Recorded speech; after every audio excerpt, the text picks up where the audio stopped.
누가복음 11장.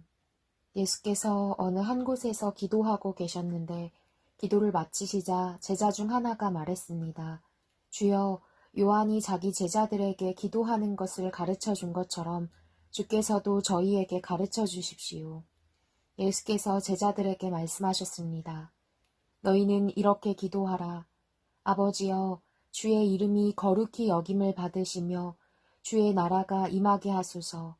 날마다 우리에게 필요한 양식을 내려주시고 우리가 우리에게 빚진 모든 사람을 용서한 것 같이 우리 죄도 용서해 주소서.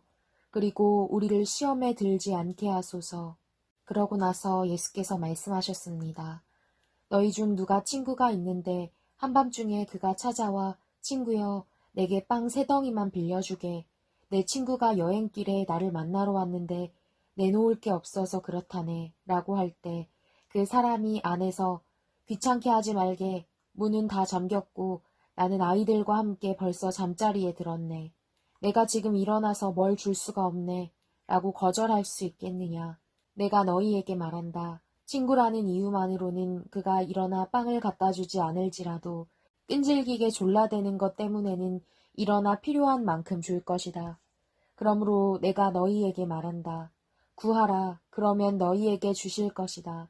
찾으라, 그러면 너희가 찾을 것이다. 문을 두드리라, 그러면 너희에게 열릴 것이다. 누구든지 구하는 사람마다 받을 것이요, 찾는 사람마다 찾을 것이요, 두드리는 사람에게 문이 열릴 것이다. 너희 가운데 어떤 아버지가 아들이 생선을 달라는데 뱀을 줄 사람이 있겠느냐? 또 자녀가 달걀을 달라는데 전갈을 줄 아버지가 있겠느냐? 너희가 악할지라도 너희 자녀에게 좋은 것을 줄 알거든. 하물며 하늘에 계신 너희 아버지께서 구하는 사람에게 성령을 주시지 않겠느냐? 예수께서 말 못하는 귀신을 쫓아내고 계셨습니다.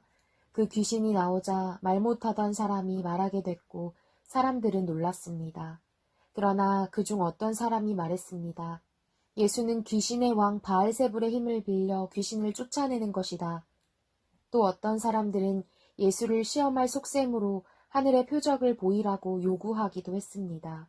그러나 예수께서는 그들의 생각을 알고 말씀하셨습니다.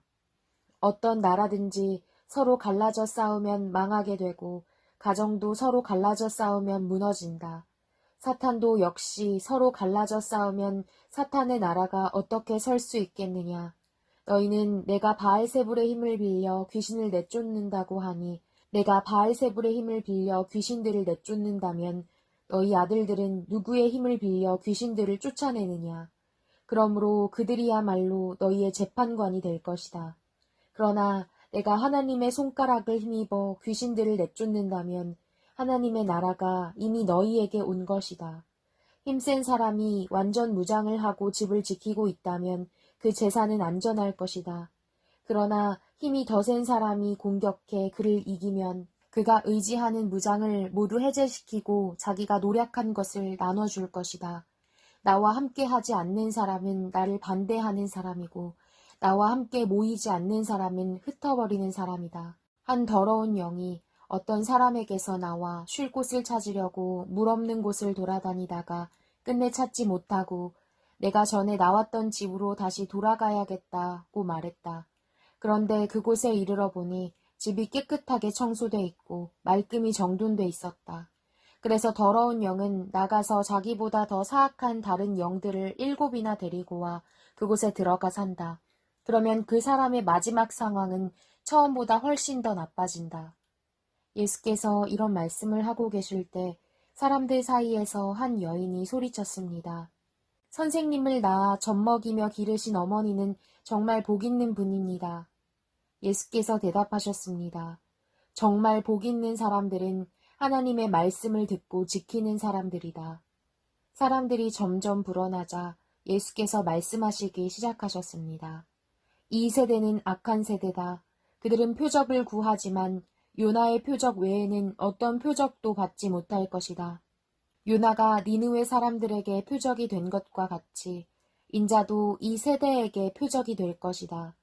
심판 때에 남쪽 나라의 여왕이 이 세대 사람들과 함께 일어나 그들을 정죄할 것이다.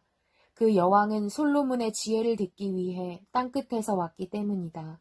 그러나 보라, 솔로몬보다 더 큰 이가 여기 있다. 심판때에 니느웨 사람들은 이 세대 사람들과 함께 일어나 이 세대들을 정죄할 것이다. 그들은 요나의 선포를 듣고 회개했기 때문이다. 그러나 요나보다 더 큰 이가 여기 있다. 등불을 켜서 은밀한 장소에 두거나 그릇으로 덮어두는 사람은 없다. 오직 등불은 들어오는 사람들이 볼 수 있도록 등잔대 위에 얹어두는 법이다. 내 눈은 내 몸의 등불이다. 눈이 좋으면 너희 온몸도 밝을 것이다. 그러나 눈이 나쁘면 몸도 어두울 것이다. 그러므로 내 안에 있는 빛이 어둡지 않은가 보라. 만약 너희 온몸이 빛으로 가득하고 어두운 부분이 하나도 없으면 마치 등불이 너희를 환하게 비출 때처럼 너희 몸도 온전히 빛날 것이다. 예수께서 말씀하실 때 바리새파 한 사람이 자기 집에서 잡수시기를 청하자 예수께서 안으로 들어가 식탁에 기대어 앉으셨습니다. 그런데 바리새파 사람은 예수께서 음식을 들기 전에 손을 씻지 않으시는 것을 보고 놀랐습니다. 그러자 주께서 그에게 말씀하셨습니다. 너희 바리새파 사람들은 잔과 접시의 겉은 깨끗이 닦지만 너희 속에는 욕심과 사악함이 가득 차 있다. 너희 어리석은 사람들아, 겉을 만든 분이 속도 만들지 않으셨느냐. 그 속에 있는 것으로 자비를 베풀라. 그러면 모든 것이 너희에게 깨끗해질 것이다. 너희 바리새파 사람들에게 화가 있을 것이다. 너희는 박하와 운향과 온갖 채소들의 11조를 하나님께 바치면서 정작 공의와 하나님의 사랑은 무시해버리는구나. 그런 것들도 행해야 하지만 이런 것들도 소홀히 해서는 안 된다. 너희 바리새파 사람들에게 화가 있을 것이다. 너희는 회당에서 높은 자리에 앉기 좋아하고 시장에서 인사받기 좋아하는구나. 너희에게 화가 있을 것이다. 너희는 드러나지 않는 무덤 같아서 사람들이 밟고 다니나 무덤인 줄 모른다. 한 율법학자가 예수께 말했습니다. 선생님께서 이렇게 말씀하시면 저희까지 모욕하는 것입니다. 예수께서 대답하셨습니다. 너희 율법학자들에게도 화가 있을 것이다. 너희는 백성들에게 지기 힘든 어려운 짐을 지우면서 너희 자신은 손가락 하나도 까딱하려 하지 않는구나. 너희에게 화가 있을 것이다. 너희가 예언자들의 무덤을 만들고 있다. 바로 너희 조상들이 그 예언자들을 죽인 사람들이었다. 그래서 너희는 너희 조상들이 저지른 일을 인정하고 찬동하는 것이다. 그들은 예언자들을 죽였고 너희는 그 예언자들의 무덤을 만들기 때문이다. 그러므로 하나님의 지혜도 말씀하셨다. 내가 그들에게 예언자들과 사도들을 보낼 것이다. 사람들이 그들 중 일부는 죽이고 일부는 핍박할 것이다. 그러므로 이 세대는 세상이 시작된 이래로 흘린 모든 예언자의 피에 대해 책임져야 할 것이다. 아벨의 피부터 제단과 성소 사이에서 죽임을 당한 사가랴의 피까지 말이다. 그렇다. 나는 너희에게 말한다. 이 세대가 책임져야 할 것이다. 너희 율법학자들에게 화가 있을 것이다. 너희는 지식의 열쇠를 가로채 너희 자신들도 들어가려고 하지 않고 들어가려고 하는 다른 사람들도 막았다.